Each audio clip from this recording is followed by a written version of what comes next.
Bapak Ibu, puji Tuhan, mari kita lihat di dalam Yohanes pasal yang ke-19 ayat 28 sampai ayat yang ke-30. Yohanes 19 ayat 28 sampai ayat yang ke-30. Yesus mati. Sesudah itu, karena Yesus tahu bahwa segala sesuatu telah selesai, berkatalah ia, supaya genaplah yang ada tertulis dalam kitab suci, aku haus. Di situ ada suatu bekas penuh anggur asam. Maka mereka mencucukkan bunga asam, bunga karang, yang telah dicelupkan dalam anggur asam pada batang hisop.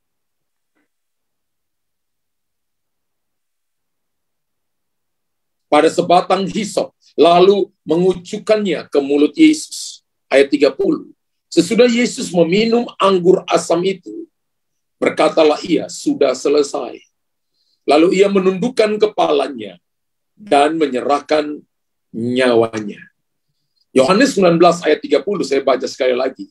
Sesudah Yesus meminum anggur asam itu, berkatalah ia, sudah selesai.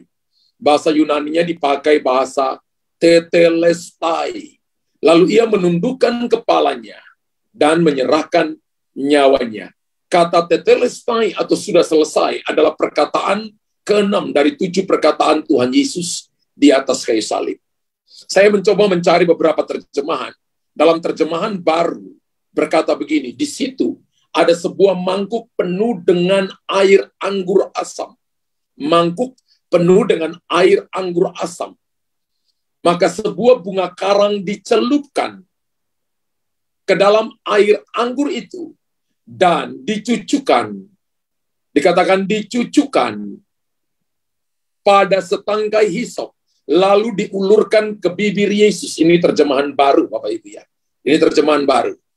Kemudian saya lihat Alkitab dalam terjemahan bahasa Indonesia sehari-hari atau BIS. Kalau Bapak Ibu punya, kalau multimedia punya, boleh ditunjukkan. Dikatakan Yesus mengecap air anggur itu lalu berkata, sudah selesai. Lalu ia menundukkan kepalanya dan meninggal. Ya, ini bahasa Indonesia sehari-hari. Istilah penderitaan seperti yang terdapat di dalam versi bahasa Indonesia sehari-hari digunakan cawan, ya. Digunakan cawan, ya. Dikatakan cawan, makanya kita dengar cawan penderitaan, ya.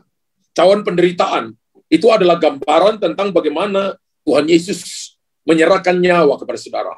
Dan kalau demikian, bila demikian, maka istilah cawan dalam terjemahan bahasa Indonesia melambangkan sebuah penderitaan yang Tuhan Yesus derita bagi saudara dan saya. Dalam Mazmur pasal 75, ayat yang ke-9, Mazmur 75 ayat 9 berkata begini, sebab sebuah piala ada di tangan Tuhan, berisi anggur berbuih, penuh dengan campuran bumbu. Ia menuang dari situ, sungguh ampasnya akan dihirup dan diminum oleh semua orang fasik di bumi. Ini merupakan sebuah nubuatan yang dinyanyikan oleh pemazmur, bahwa sebuah piala ada di tangan Tuhan, berisi anggur berbuih, penuh campuran bumbu. Ia menuang dari situ, sungguh ampasnya akan dihisap dan diminum oleh semua orang fasik di bumi. Sebelum kita berbicara mengenai ungkapan Tuhan Yesus yang ke-6 ini, yaitu tetelestai, atau sudah selesai, saudara dan saya mari perhatikan dulu pergumulan yang mendahului ungkapan Tuhan Yesus ini. Bisa kita lihat di dalam Matius pasal yang ke-26, ayat 38 sampai 39. Saya bawa Bapak Ibu mundur sesaat untuk kita melihat apa pergumulan yang dihadapi oleh Tuhan Yesus sebelum Tuhan Yesus mengucapkan 7 perkataan di atas kayu salib, dan perkataan yang ke-6 yang sedang kita bahas hari ini yaitu tetelestai. Matius 26 ayat 38 maksud saya sampai ayat 39. Saya baca dalam terjemahan bahasa Indonesia sehari-hari, boleh multimedia tunjukkan. Matius 26 ayat 38 sampai 39. Yesus berkata kepada pengikut-pengikutnya, ia berkata kepada pengikut-pengikutnya, hatiku sedih sekali, rasanya seperti akan mati saja. Ini terjemahan baru. Tinggallah kalian di sini dan turutlah berjaga-jaga dengan aku. Ayat 39. Kemudian Yesus pergi lebih jauh sedikit, lalu ia tersungkur ke tanah dan berdoa. Bapa, katanya, kalau boleh jauhkanlah daripadaku penderitaan yang aku harus alami ini. Tetapi jangan menurut kemauanku, melainkan menurut kemauan Bapa saja. Ayat ke-40, Alkitab berkata, kalau kita baca ya, tadi kita baca dari 39 sampai 38 sampai 39. Sesudah itu Yesus kembali kepada ketiga pengikutnya dan mendapati mereka sedang tidur. Ia berkata kepada Petrus, hanya 1 jam saja kalian bertiga tidak dapat berjaga-jaga dengan aku. Wow. Dalam terjemahan bahasa Indonesia sehari-hari berkata, hatiku sedih sekali, rasanya seperti akan mati saja. Tinggallah kalian di sini dan turutlah berjaga-jaga dengan aku. Kemudian Yesus pergi lebih jauh sedikit, lalu ia tersungkur ke tanah dan berdoa. Bapa, katanya, kalau boleh, jauhkanlah daripadaku penderitaan yang aku harus alami ini, tetapi jangan menurut kemauanku, melainkan menurut kemauan Bapa saja. Ini terjemahan bahasa Indonesia sehari-hari. Kalau Bapak Ibu bayangkan bahwa pertama kali di dalam hidup Yesus, selama dia hidup 33,5 tahun itu, kemauan dia dengan kemauan Bapaknya berbeda di sini di Taman Getsemani. Jadi pencurahan darah pertama kali tercurah bukan waktu Yesus dicambuk oleh pasukan prajurit Romawi, bukan karena dia dipukul oleh orang-orang yang tidak mengenal Tuhan waktu itu. Tapi pencurahan darah pertama kali tercurah ketika kemauan dia dengan kemauan Bapaknya berbeda. Tapi dia berkata, bukan mauku, tapi biarlah kemauan Bapa saja yang terjadi. Bapak Ibu perhatikan sampai 3 kali karena dia tahu bahwa ini merupakan sebuah pergumulan yang sangat-sangat berat yang dia akan hadapi, yaitu menanggung semua dosa dunia. Sebagai manusia, Yesus gentar. Sebagai manusia, Yesus takut. Yesus dalam kapasitas sebagai manusia, dia dapat merasakan kengerian. Dia dapat merasakan kegalauan. Dia dapat merasakan pergumulan yang sangat berat dan sangat dalam akibat daripada dosa. Saudara, dalam apa yang kita baca dalam firman Tuhan tadi, kita membaca bagaimana Yesus memasuki masa-masa pergumulan batin antara menolak atau menerima cawan penderitaan itu, cawan pergumulan itu sebagai lambang penderitaannya. Dan hari ini kita rayakan Jumat Agung. Bapak Ibu, kalau kita datang dan hari ini kita baik-baik saja, ingat ada satu orang, satu pribadi, kesayangan dari surga, datang dan memberikan nyawa kepada saudara. Hari ini kalau kita datang, dan saudara dan saya, kemarin-kemarin kita malas ibadah, malas berdoa, malas baca Alkitab. Kita nggak mau mengampuni. Ingat, surga melakukan segala cara. Yesus ketika dipukuli, ketika dia ditinju, ketika dia dicambuk, dia masih berkata, ampunilah mereka, sebab mereka tidak tahu apa yang mereka perbuat. Menerima cawan, berarti Yesus siap untuk menerima kesengsaraan. Yeremia pasal 49 ayat yang ke-12. Kalau dia menerima cawan, berarti dia menerima kesengsaraan. Boleh ditampilkan Yeremia 49 ayat yang ke-12. Yesus siap menerima itu. Dan dia tidak menolak sekalipun dia berkata, kalau boleh cawan ini lalu dari hadapanku. Sebab beginilah firman Tuhan. Sedangkan orang-orang yang tidak selayaknya meminum isi piala itu telah terpaksa meminumnya. Masakan engkau ini akan bebas dari hukuman. Engkau tidak akan bebas dari hukuman, tetapi mesti meminum. Ini nubuatan kepada Yesus. Dikatakan Yesus akan menerima hukuman dan meminum cawan penderitaan itu. Dan tadi kita baca, Alkitab tadi kita baca Bapak Ibu, di dalam ayat yang baru kita baca dalam Yohanes pasal 19, 28 sampai 30. Yesus meminum cawan penderitaan itu. Dan dia berkata, it is finished, tetelestai. Matius 20 ayat yang ke-22. Matius 20 ayat yang ke-22. Alkitab berkata, tolong multimedia. Matius 20:22, tetapi Yesus menjawab katanya, kamu tidak tahu apa yang kamu minta. Dapatkah kamu meminum cawan yang harus kuminum? Kata mereka kepadanya, kami dapat. Yesus dan berkata, dapatkah kamu meminum cawan, penderitaan, tanggungan atas segala dosa saudara dan saya, memikul setiap kelemahan kita, memikul setiap pemberontakan kita, memikul setiap masa bodoh kita, memikul segala keadaan yang Anda buat menyakiti Tuhan. Siap untuk dia masuk dalam tahap merendahkan diri.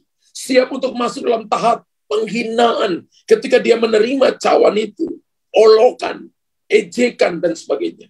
Tadi awal sebelum ibadah, dari tim multimedia memutar tentang penderitaan Kristus. Dia diolok, dia diteriakin, dia diludahi, dia dilempari batu, ditinju wajahnya. Dia mengalami cawan penderitaan yang luar biasa. Dia masuk di tahap merendahkan diri. Dia bisa membela dirinya, tapi dia memilih merendahkan diri. Dia memilih merendahkan hati. Dan dia berkata, it is finished, tetelestai. Bahkan menerima cawan berarti siap untuk menggantikan saudara dan saya yang harusnya menerima murka. Ketika dia berkata, aku menerima cawan ini. Dapatkah kamu meminum cawan? Matius 20 ayat 22 tadi ini. Dapatkah kamu minum cawan yang harusnya aku minum? Dapatkah kamu meminum cawan yang harus kuminum? Murid-murid menjawab dalam ketidakmengertian. Kami dapat. Ternyata cawan itu adalah cawan penderitaan di mana Yesus pikul ganti saudara dan saya. Manusia dapat menerima murka Allah, yakni salib. Sebab cawan tersebut berisi murka Allah. Segala sesuatu telah diselesaikan oleh Yesus di atas kayu salib. Dengan dia berkata, it is finished, tetelestai. Nanti Bapak Ibu bisa paralelkan ayat-ayat ini dengan Yesaya 51 ayat yang ke-17, Yeremia 25 ayat yang ke-15, yang catat boleh Anda catat, Wahyu 15 ayat yang ke-7, dan Wahyu 16 ayat yang pertama. Saya minta tolong ditampilkan Wahyu 15 ayat yang ke-7.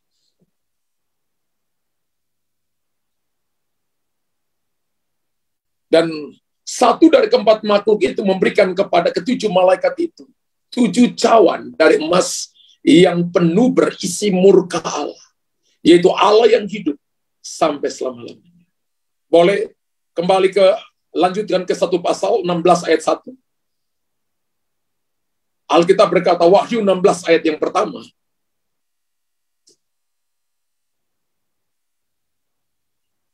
Dan aku mendengar suara yang nyaring dari dalam bait suci berkata kepada 7 malaikat itu, pergilah dan tumpahkanlah ke-7 cawan murka Allah itu ke atas bumi. Wow. Bapak Ibu perhatikan baik-baik, umat Tuhan yang terkasih. Harusnya kita yang menerima cawan tersebut sebagai lambang penderitaan. Tapi sorga memberikan kesayangannya. Sorga memberikan yang terbaik bagi saudara dan saya. Hari ini sebenarnya kita sebagai orang percaya tidak perlu hidup dalam rasa malu. Kalau saudara dan saya melakukan kesalahan, kalau saya mau lakukan dosa, kalau Anda melakukan sesuatu yang menyakiti hati Tuhan, saudara, darah Yesus itu masih fresh sampai hari ini. Yang siap untuk menyucikan saudara, siap untuk menebus kita. Kalau kita hari ini masih masa bodoh, malas untuk datang membangun hubungan dengan Tuhan, malas untuk ibadah, malas untuk baca Alkitab, malas untuk berdoa, kasih Tuhan itu tetap sempurna untuk terima saudara kapanpun Anda datang. Ketika Anda malas ibadah pun, Tuhan tetap sayang saudara. Ketika Anda malas berdoa pun, tetap Tuhan sayang saudara. Karena kasih Tuhan itu tanpa syarat. Tapi berkatnya selalu bersyarat. Yesus dalam kapasitas sebagai Tuhan telah mengetahui jalan ke depan.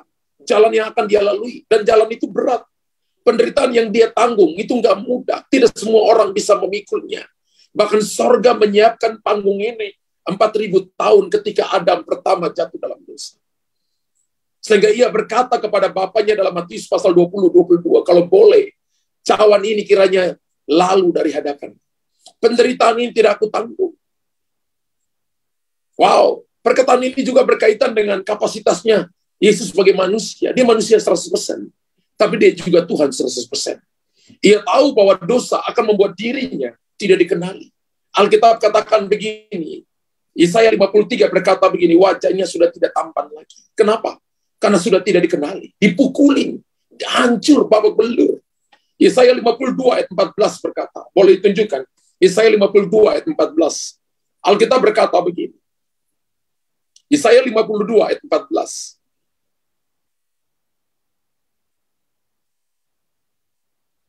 Yesaya 52 ayat 14. Seperti banyak orang akan tertegun melihat dia, begitu buruk rupanya.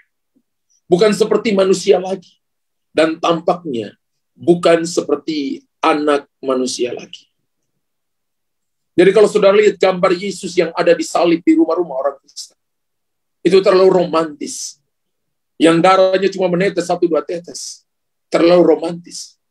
Yesaya 52:14 berkata, wajahnya sudah tidak tampak lagi. Begitu buruk rupanya. Bukan seperti manusia lagi. Kenapa? Dia dianiaya, melampaui apa yang bisa dipikirkan. Terlalu sadis penganiayaan ini. Bahkan kalau saudara nonton The Passion of Christ, itu terlalu sadis bagi orang yang menontonnya. Tapi saudara, sesungguhnya melebihi apa yang bisa ditunjukkan oleh The Passion of Christ itu. Dan tampaknya bukan seperti anak manusia lagi. Semuanya itu terjadi cuma untuk satu. Supaya menebus saudara dan saya dari liang kubur. Dan Bapak Ibu, saya mencoba untuk membawa Anda tadi mundur beberapa step. Sebelum memasuki ayat 30 dari Yohanes 19 yang tadi kita baca. Baiklah saudara, dan saya memperhatikan ayat yang ke-28. Berisi ucapan atau perkataan Tuhan Yesus yang kelima. Aku haus. Aku haus pada ayat yang ke-28. Dan sesudah selesai pada ayat yang ke-20. Perkataan Yesus di atas kayu salib. Dan diakhiri dengan ungkapan. Ke dalam tanganmu kuserahkan nyawamu. Kuserahkan nyawaku. Sebagai ungkapan terakhir perkataan yang ke-7. Ungkapan sudah selesai. Itu diterjemahkan dalam bahasa Yunani sebagai tetelestai, yang artinya it is finished atau it's complete. Sudah sempurna. Wow. Ungkapan ke-6 ini diucapkan setelah Yesus berkata, Eloi, Eloi, lama sabachthani. Allahku, Allahku, mengapa engkau meninggalkan aku? Baru dia berkata, it is finished. Tetelestai. Sudah selesai. Bapa di sorga memalingkan wajahnya dari anak yang dia sayangi.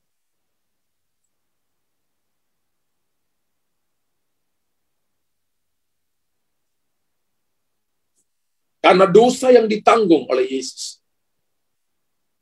Waktu saya renungkan ini, dan saya rasa bahwa kita nggak layak sebenarnya, saudara. Tapi semua yang Yesus lakukan ini membuktikan nilai diri saudara, bahwa kita seharga dengan darah yang tertumpah dari ujung kepala sampai ujung kaki Yesus.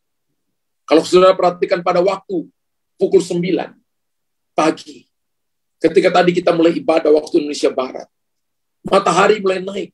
Ia meminta pengampunan bagi manusia. Jam 9 pagi Yesus minta pengampunan bagi saudara dan saya.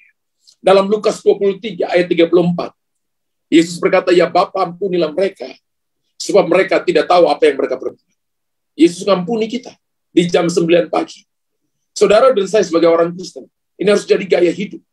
Yesus nggak salah. Dia datang tanggung dosa kita, tapi dia mengampuni kita. Pengampunan itu bukan masalah benar atau salah, tapi apa yang benar. Kalau Tuhan suruh, maka kita nggak punya alasan untuk membenarkan diri. Kita tidak punya alasan untuk menyalahkan orang lain. Tapi saya perhatikan juga, pada waktu jam 12, di mana matahari bersinar paling terik, persis di atas kepalanya, dia justru mengalami kegelapan yang sangat pekat. Kegelapan yang terbesar. Dan Yesus berteriak, Eloi, Eloi, lama sabachthani. Allahku, Allahku, mengapa engkau meninggalkan aku? Markus 15 ayat 34. Markus 15 ayat 34. Dan pada jam 3, berserulah Yesus dengan suara nyaring. Jam 3 sore. Eloi, Eloi, lama sabachthani. Allahku, Allahku, mengapa engkau meninggalkan aku? Pada waktu pukul 3 sore, di mana matahari mulai turun, dan Yesus mengatakan, Telestai. Wow, tetelestai. Ia mengatakan, sudah selesai. It is finished. It's complete. Sudah genap. Lalu ia menundukkan kepalanya dan menyerahkan nyawa. Untuk siapa dia mati? Untuk Anda dan saya. Untuk siapa dia memberikan nyawanya? Dia memberikan nyawanya bukan pada waktu kita sudah benar waktu itu. Dia memberikan nyawanya waktu kita masih berdosa. Bapak Ibu tahu, ada kelompok orang yang membunuh Yesus. Yang pertama adalah ahli Taurat. Gambaran para pendeta. Yang kedua, demokrasi suara terbanyak. Mereka bertanya begini, Yesus atau Barabas? Dan suara terbanyak berkata, Yesus. Yang ketiga, yang bunuh Yesus, itu adalah agamawi, roh agamawi. Dan yang keempat, militer yang bunuh Yesus. 4 kelompok ini yang bunuh Yesus. Mereka menusuk lambungnya dengan tombak. Lalu keluar air dan darah. Dari situlah sungai Allah mulai mengalir. Dari situlah sungai kehidupan. Darah Yesus mengalir menyucikan saudara dan saya. Saudara, apakah saat ini Anda sedang ada dalam masalah? Dan menurut Anda, masalah Anda itu paling kelam, paling menakutkan. Yesus melewati kegelapan paling pekat yang pernah terjadi di muka bumi ini. Dan dia berkata, Eloi, Eloi, lama sabachthani. Bapakku, Bapakku, mengapa engkau meninggalkan aku? Saya mau katakan kepada saudara, pada hari ini, bahwa Bapak Ibu jangan takut. Kenapa sampai saya katakan jangan takut? Yesus berkata, tetelestai, it is finished. Jangan engkau ditipu oleh kelamnya masalah. Jangan engkau ditipu oleh beratnya tekanan dalam hidup. Jangan engkau ditipu oleh ujian yang belum selesai dalam hidupmu. Kalau itu masalahmu, kalau itu salahmu, minta ampun. Kalau itu dosamu, datang kepada Tuhan dan minta ampun di hadapan Tuhan. Tidak ada masalah yang terlalu berat ketika Anda serahkan kepada Yesus. Tidak ada masalah yang terlalu tinggi yang tidak dapat ditaklukkan oleh Yesus. Tidak ada tekanan dan tidak ada persoalan yang tidak akan diberikan jalan keluar oleh Tuhan. Dia berkata, it is finished, tetelestai. Umat Tuhan yang terkasih. Harus kita mengerti bahwa ketika Yesus meneriakan perkataan, Eloi, Eloi, lama sabachthani. Yesus hendak menunjukkan kepada dunia bahwa ketika kita masuk dalam dimensi dosa, Tuhan sedang menunjukkan, dia sedang mendemonstrasikan bahwa dia juga takut, bahwa dia juga enggan, bahwa dia juga menolak kehendak Bapa dengan kehendak dia berbeda, tapi dia serahkan kehendaknya ke dalam kehendak Bapa. Bela kehendakmu yang jadi. Dikatakan maka sesungguhnya Tuhan dalam dimensinya yang kudus. Ketika Bapak Ibu datang dalam dosa, dia merasa jijik. Lalu Bapa memalingkan wajahnya yang mulia dari saudara dan saya, dari manusia yang berlumuran dosa. Bahkan enggan bersahabat. Tuhan meninggalkan kita. Dan dalam dimensi itulah, saudara tahu bahwa Bapa memalingkan wajahnya. Apakah dia biarkan itu berlalu? Dia kirim kesayangannya. Yesus itu adalah kesayangan Bapa di sana. Dia kirimkan kesayangannya. Yesus mati, darahnya tercurah agar membasuh manusia dari dosa.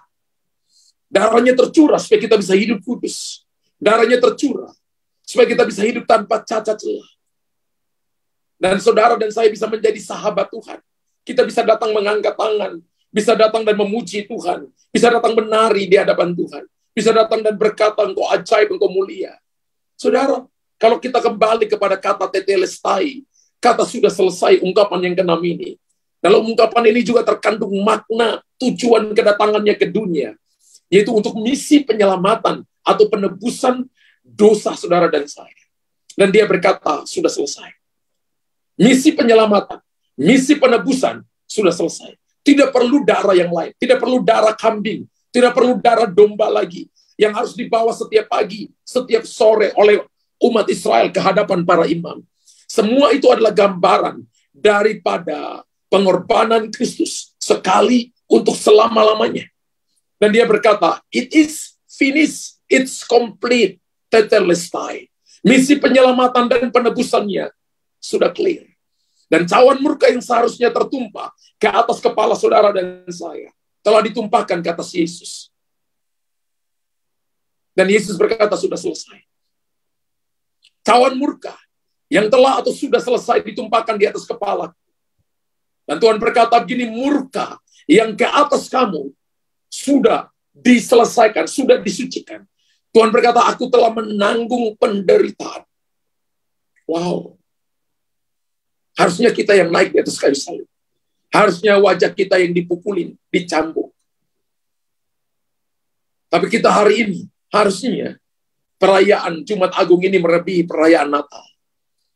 Perayaan Jumat Agung dan Paskah harusnya melebihi perayaan Natal. Karena ini hari kemenangan kita sebagai orang percaya. Karena ungkapan tetelestai mengandung makna sebagai suatu proklamasi keselamatan. Tetelestai bukan ungkapan keputusasaan. Tetelestai bukan ungkapan kelemahan. Tapi tetelestai, Bapak Ibu saya katakan, tetelestai mengandung makna suatu proklamasi keselamatan. Wow. Untuk mengangkat setiap pribadi. Untuk memberi pengaruh kepada setiap jiwa yang lemah. Setiap jiwa yang kalah. Dan Bapak Ibu tahu bahwa umat Allah, Bapak Ibu harus tahu begini, bahwa kita sebagai umat Allah yang ditebus, kita milik kepunyaannya. Amin. Karena Yesus berkata, it is finished, tetelestai. Itu menjadi proklamasi proklamasi keselamatan. Tetelestai bukan ungkapan bahwa aku lemah, aku kalah, aku mati loh. No. Itu sebuah deklarasi. Bahkan saya katakan ini merupakan sebuah ungkapan yang agung yang pernah diucapkan di muka bumi ini. Tidak ada lagi ungkapan yang lebih agung dari ungkapan ini. Ini merupakan ungkapan yang paling agung yang pernah diucapkan seseorang di atas muka bumi ini, yaitu tetelestai. It is finished. It's complete. Dan dinyatakan sesudah Kristus bangkit, tapi sesudah dinyatakan sebelumnya bahwa dia harus mengembuskan nafas yang terakhir. Tapi dia berkata, sudah selesai. Dan jika Kristus mati di dalam kegagalan, dan setelah itu baru ada cerita tentang kebangkitan, maka saya percaya, kita boleh ragu-ragu akan kebangkitan dalam Kristus. Haleluya. Tapi saya percaya tetap kebangkitan orang percaya dalam Kristus merupakan satu hal yang pasti terjadi. Karena sebelum mati, Yesus mengatakan, sudah genap. Jadi sebenarnya, saudara dan saya mengalami kemenangan itu ketika Yesus katakan tetelestai itu. Kemenangan bukan pada waktu Yesus bangkit, tapi kemenangan ketika dia berkata sudah selesai. Kebangkitan Yesus adalah tindakan profesi bahwa setan sudah dikalahkan. Yesus datang dan mengambil segala kunci. Karena di atas kayu salib itu ketika setan melihat darah Yesus, dia udah kalah, dia udah ketakutan, dia udah gemetar. Makanya ketika Anda usir setan, Anda katakan darah Yesus, setan sangat takut. Berkali-kali saya ketika usir setan, maka orang yang dirasuki setan itu menutup telinganya. Dia tidak mau mendengarkan perkataan atau kita sebutkan darah Yesus. Berarti di atas kayu salib, di atas penderitaan itu, kemenangan besar sudah diberikan kepada saudara dan saya. Dan ungkapan yang keenam ini bukan merupakan suatu ungkapan kesudahan, bukan merupakan suatu ungkapan kekalahan, bukan juga merupakan suatu ungkapan kegagalan perjuangan secara manusia, seperti yang dituduhkan oleh beberapa ahli teologi. No. Juga bukan kesudahan dari sebuah frustrasi seorang tokoh yang gagal dalam misinya. Ungkapan tetelestai bukan ungkapan seorang yang frustrasi, bukan seorang yang gagal, bukan kekalahan. Tapi ungkapan ini juga berarti ungkapan untuk mengakhiri sebuah misi. Bukan masalah suram, bukan masalah kegelapan dalam sebuah misi. Teriakan ini seumpama seorang pelari yang mencapai garis akhir. Kan ini tahun di mana kita beritahu ini adalah berlari dan terbang lebih cepat. Teriakan ini seumpama seorang pelari yang mencapai garis akhir. Dan dia berkata, aku menang. Aku memenangkan perlombaan. Dan ini seperti perlombaan maraton, lari 20 kilo atau 30 kilo. Dan dia melewati jalan-jalan yang begitu sulit. Dia melewati perjalanan yang tidak mudah. Dan dia akhirnya masuk finish nomor 1. Dan dia berkata, aku menang. Dan kata tetelestai atau sudah selesai ini, seperti itu. Seperti pelari yang mencapai garis akhir dan berkata, aku menang. Saudara dan saya, ketika medali kemenangan itu diberikan kepada Yesus, maka dia serahkan kepada saudara. Jadi sesungguhnya Anda dan saya lebih daripada pemenang. Karena kita menerima kemenangan, kita menerima medali yang harusnya tergantung pada kepala Yesus, leher Yesus, diberikan kepada saudara dan saya. Pada waktu saudara dan saya melewati saat terakhir, melewati batas akhir, berhentilah segala letih lesu dan perkataan ketika seseorang masuk garis akhir, maka dia berkata, sudah genap, sudah selesai. Kalimat teragung ini merupakan kalimat yang teragung yang pernah diucapkan oleh seorang manusia di dalam seluruh sejarah kehidupan ini, yaitu tetelestai. Ini merupakan kalimat teragung yang pernah diucapkan oleh seorang manusia. Bapak Ibu yang onsite berkata, ini kalimat teragung yang diucapkan Tuhan untukku. Bapak Ibu yang tulis, yang ada di Zoom, yang ada di YouTube, yang ada di Facebook, Bapak Ibu boleh tulis di kolom komentar. Ini kalimat teragung yang pernah diucapkan oleh Yesus kepadaku. Tidak ada lagi perkataan agung yang pernah diucapkan seseorang kepada seseorang melebihi perkataan ini.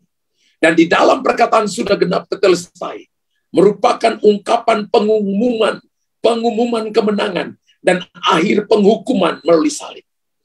Ketika Anda percaya Yesus, ketika Anda percaya bahwa kematian Yesus adalah sekali untuk selama-lamanya nebus dosa saudara, maka ini merupakan pengumuman kemenangan dan merupakan akhir dari penghukuman.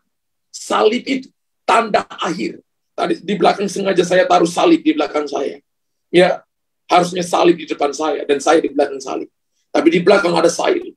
Ini merupakan pengumuman kemenangan dan akhir pengumuman, akhir penghukuman melalui salib. Haleluya. Jadi ketika Anda pakai kalung salib di leher, maka Anda harus punya sebuah beban berat. Anda harus membawa kematian Kristus dan gaya hidup Kristus dalam hidup. Kalau Anda tidak membawa gambar hidup Kristus, di kiri kanan Yesus juga mereka tersalib. Dan itu adalah para penjahat. Jadi kalau Anda pakai salib dan hidupmu tidak seperti Yesus, gaya hidup tidak seperti Yesus, maka itu mungkin salib di kiri kanan Yesus, bukan salib Kristus. Tapi saya percaya salib yang tergantung di leher saudara adalah salib Kristus. Oleh karena itu salib bukan tanda kegagalan. Salib bukan juga tanda frustrasi. Salib bukan tanda penghukuman dan kekalahan. Melainkan salib adalah tanda kemenangan dan tanda pengharapan. Bapak Ibu tulis di kolom komentar. Salib adalah tanda kemenangan dan tanda pengharapan. Ketika Yesus naik ke salib, itu bukan tanda kekalahan. Itu bukan tanda frustrasi. Itu bukan tanda penghukuman. Itu bukan tanda kekalahan. Tapi itu merupakan tanda kemenangan dan tanda pengharapan. Golgota bukanlah jalan terakhir. Golgota bukan jalan terakhir. Tapi Golgota adalah jalan terakhir, adalah the lost way. No. Melainkan merupakan proses menuju kemenangan. Golgota merupakan pintu gerbang menuju kemenangan dan keselamatan yang ditandai dengan kebangkitan Kristus. Hari Minggu kita rayakan itu. He is alive. Dia hidup. Kematian kebangkitan Kristus menjadi dasar yang sangat kokoh bagi iman Kristen. Jadi kalau kita tidak percaya kematian dan kebangkitan Kristus, maka kita nggak bisa percaya Yesus. Tapi kalau kita percaya kematiannya, itu merupakan kemenangan, merupakan tanda keselamatan yang ditandai ketika Yesus naik ke atas kayu salib. Maka Anda dan saya bisa berkata bahwa saya hidup dalam kemenangan. Ungkapan tetelestai itu harusnya membuat Anda dan saya berhenti. Air mata Anda harus berhenti. Berhenti mengasihani diri sendiri. Berhenti menyalahkan orang lain. Ungkapan tetelestai berarti membuat beban Anda harus diletakkan di tangan Yesus. Ungkapan tetelestai itu membuat sikap hidup kita yang pesimis harus berubah menjadi penuh pengharapan atau optimis. Ungkapan tetelestai harusnya membuat Anda dan saya mengatakan kalimat yang Yesus katakan di atas kayu salib, bahwa aku telah menyelesaikan memberikan kepadamu kemenangan dan keselamatan. Makanya Yesus berkata, aku menjadi miskin supaya kamu menjadi kaya. Yang saya percaya ketika Bapak Ibu melakukan ini, maka Anda dan saya akan melihat kemenangan. Dan Bapak Ibu, ungkapan tetelestai ini bicara tentang pembebasan manusia dari dosa. Bicara tentang kemenangan atas maut. Bicara tentang kehidupan baru dari manusia di dalam Kristus atau a new life. Bicara tentang dasar baru, a new hope. Ada pengharapan baru dalam Tuhan. Dan tetelestai juga bicara tentang pernyataan kepada Bapa. Pernyataan Yesus kepada Bapa, aku telah selesai menanggung dosa manusia. Hari ini kalau Bapak Ibu datang dengan kesalahan, dengan masalah, datanglah pada Yesus. Anda datang kepada seseorang, mungkin orang itu bosan dengan Anda. Anda datang kepada Yesus, dia senang dengan Anda. Kasihnya itu lebih besar dari kasih seorang Bapa kepada anaknya. Kasihnya itu tidak dapat diukur dengan kata-kata. Lebih dalam dari samudra, lebih luas dari cakrawala. Dan Yesus berkata, aku telah selesai menanggung dosamu. Aku telah membayar dosa manusia dengan darahku. Aku telah kembali kepada pangkuanmu dengan membawa cawan berisi darahku. Aku telah mengalahkan sengat maut. 1 Korintus 5:5. 1 Korintus 15 ayat 55. Hai maut, di mana kesengatmu? Sengat maut telah dikalahkannya oleh darah Kristus. Yesus telah mengalahkan maut. Sebagai orang percaya, Anda tidak boleh takut dengan maut. Hai maut, di mana kemenanganmu? Hai maut, di mana sengatmu? Lalu ayat 56 berkata, maut telah dikalahkannya. Amin. Saudara dan saya tidak perlu takut dengan maut. Kematian Kristus di atas kayu salib itu tanda bahwa dia telah mengalahkan maut. Juga berarti aku sudah menggantikan kamu mati di atas kayu salib. Jadi kalau Anda berbuat dosa, Anda sedang menyalibkan Yesus untuk kedua kali. Kalau Anda tidak datang mencari Tuhan sungguh-sungguh, saudara tahu Anda tidak menghargai kasih-Nya yang tidak dapat diukur. Saya berkali-kali berkata, surga melakukan segala cara untuk mendapatkan kasih. Ternyata manusia kasih-Nya itu paling pelit. Surga harus memberikan nyawanya untuk mendapatkan kasih saudara. Dan segala penyakitmu, segala kelemahanmu, segala keluh kesahmu sudah selesai. Yesus berkata, sudah selesai aku tanggung. Dan dia berkata, it is finished, it's complete, tetelestai. Tuhan memberkati saudara. Bapak Ibu yang pagi hari ini datang dan Anda berkata, saya sangat diberkati hari ini. Tulis di kolom komentar. Saya sangat diberkati hari ini.